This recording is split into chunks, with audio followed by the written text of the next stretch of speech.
আমি যখন স্কুলে পড়তাম তখন আমাদের একজন হিন্দু শিক্ষক ছিল, এখন রাস্তায় তাকে কি বলে সম্বোধন করব এবং সালাম দিলে সওয়াব হবে কিনা।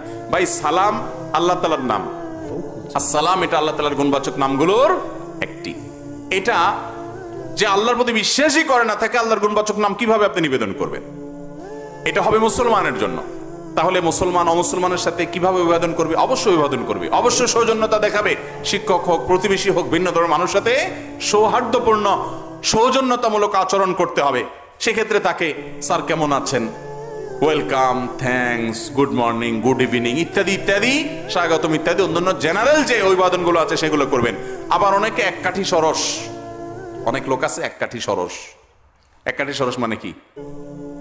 ওই হিন্দু ধর্মের আপনার অভিবাদন দিয়া স্যারকে বলে স্যার নমস্কার স্যার, আছে না নাই? মুসলমান এত দেউলিয়া হবে না চিন্তার জায়গা থেকে।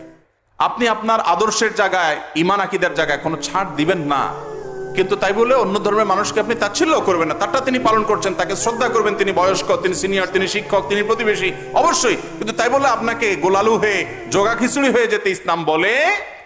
অতএব ঈমানের ক্ষেত্রে কোনো ছাড় দেওয়া যাবে না। আল্লাহ আমাদেরকে বুঝার তৌফিক দান করুন।